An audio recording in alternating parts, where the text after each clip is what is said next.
Probably the recent issue that caused an uproar on social media, and probably start by telling us a bit of the action you took, and also in terms of which other measures are you taking against such actions that or complaints that you find about such incidences. Okay, so as Bolt, we have a zero tolerance policy on this kind of misdemeanors and misbehavior, if I can call them that. And we educate our drivers on these kind of things. We educate them on what is good customer service, what is the benchmark of quality as a driver offering services on our platform. And so by extension, we expect that our drivers abide with our code of conduct because they are the face of our brand. They are the ambassadors of our brand. And to be fair, we do have the majority of our drivers, they are really good ambassadors of our brand. But every so often you will find a few rogue elements. And so for this kind of elements, very swift action has to be taken as needed. And for us, it's not just the activation from our platform, but we also inform the regulator of this kind of very serious misdemeanors in our opinion, because then we don't want this kind of player moving from our platform to another platform, because we want the industry to be clean and safe and secure for everybody in the long run.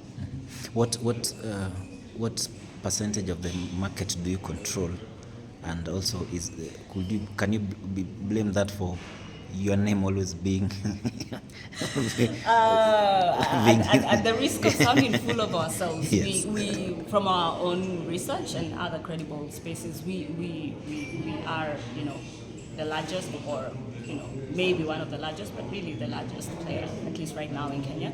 And so this also comes with its own attention, and that's why sometimes we find that when things happen, good things and bad things, then they are matters of public interest.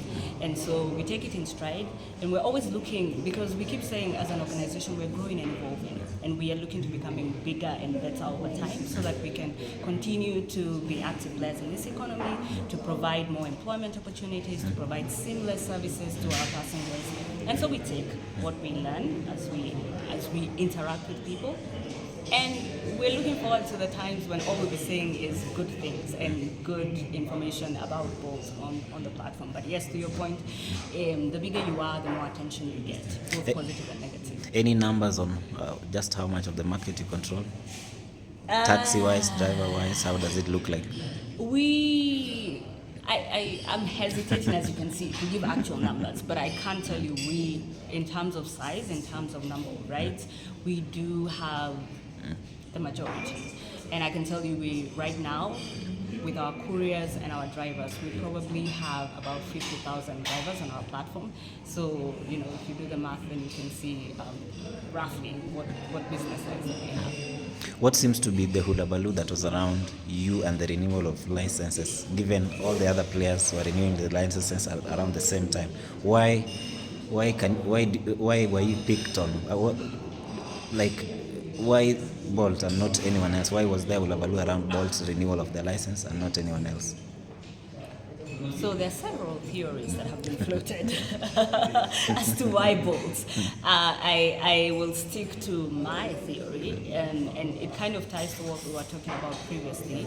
If you're making a significant impact in a space, then people will want to talk about you, and they will want to talk about the circumstances that are around you.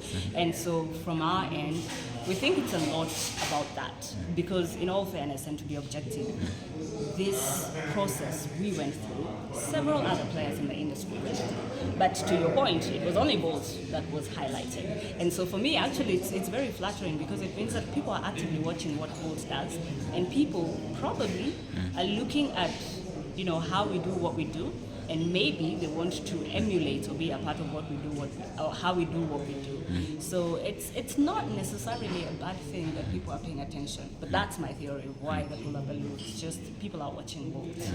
And now that your license is renewed and coming amid all the drama and the complaints, what actions are you taking as Bolt also to deal with such complaints like the video that was there, but also other complaints that are raised, and probably most of it appears on social media? What would be your advice to those who face such challenges while inside a Bolt taxi? what are they supposed to do? Okay. Yeah. And that's a good question, because some of the things that we encourage our riders, our passengers, our drivers to do is utilize what's already there. And one example I really like to give is, if you're on a trip and it appears that this trip is not going the way you would want it to go, there is an SOS button, and you press it, and in seconds, it's not even going to be a minute, somebody's going to call you and ask you, are you fine? Do you need an ambulance? Have you been in an accident? We have all these features. And I know sometimes naturally our reaction is to go to socials because it's how we roll. But I think that if we can just adjust a little bit and take care of the actual situation at hand and then talk about it after, then we might find that there's a bit less noise on socials and a bit more, we see that some of these features that are there actually work. And in terms of, making sure that more broadly that there are fewer and fewer of any such, outstanding incidences, we're really working on our safety features and measures that we have in place, including selfie verification, and this actually is just raising the quality bar on the kind of drivers and services on our platform, and we intend to keep going higher and higher and higher in terms of our quality. Bolt has been accused of Bolt officials of hiding from when things are very hot. Does this mean you also change tact in terms of when such things come up, you'll be faster to react and also deal with such issues? That's exactly right. This is why we're here. And we're willing to take the hot questions because, in all honesty, there's always something to learn, right? And there's always something that we can improve and get better on, any organization. And that's what we're about. In 2024 and going forward, we're here, we're listening, we're changing, we're getting bigger, we're getting better. Because, like I said, ultimately for us, we want to be a part of this growing, thriving economy. We want to say, oh my goodness, look, we're offering, or we're creating a platform that offers the capacity or potential to grow employment in this country. We want to say that we do our bit, we pay our taxes, we are a part of this economy, we are part of this country, and so these are the things we want to keep doing as we go forward, so that we can, at the end of the day, have a really, really good story to share. The biggest issue many times, and I think it's not only with Bolt, is the issue of pay for drivers, how much they take home. And most of them, when you talk to them, the biggest complaint is the economy is tough, the fuel prices are high, we are taking home less. As Bolt, how are you dealing with that? So that to also ensure your drivers don't either take it out on the customers or take it out on Bolt itself. Yep. Yeah. And to be very honest, that's one of the things that keeps us awake at night, because not even necessarily from a sentimental place, but if our drivers are not taking home enough, then it's not sustainable, even for us as Bolt or any other player that is in this industry. And so we always do our best to make sure that the net incomes on our platform are actually above other platforms. And while we recognize we still have a long way to go because the economy times are tough and there are a lot of things to balance, because on the other hand, we can't raise prices so much that riders can't afford them. So it's a balancing act. But ultimately for us, it's our drivers. Our drivers are our core partners. And if they're not making enough, if I am a driver and I can't feed my kids, it won't really make sense for me to keep being a driver. And so these are the things that actually it's a business imperative for us, that the net earnings make sense for drivers.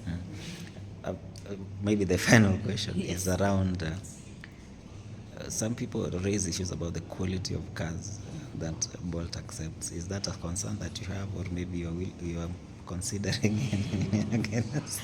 Or it's a bottom-up approach? So I would actually take that question maybe in two ways, Yeah. because one of the things that we try to do is have different categories with different types of cars. And because, like I said, we want to be inclusive and we want to grow this economy. So we're also cognizant of the cars that are in this economy, the costs of running these cars. And so not everybody might be able to afford or run a big 4-seater luxurious sedan car. So we have a category for that, but we also have a category for smaller cars because we also recognize that these smaller cars are here, and so we want to enable people to make money with the smaller cars. But for us, that's why we have different categories. And so you, as a rider, you can select: do I want a more comfortable car? I'm going to go here. Do I want a smaller car, which is good value for money? Then I can go here. Do I want a huge car because I'm traveling with my family? Then I can go to Excel. So we try and solve that by having different categories. Thank you very much.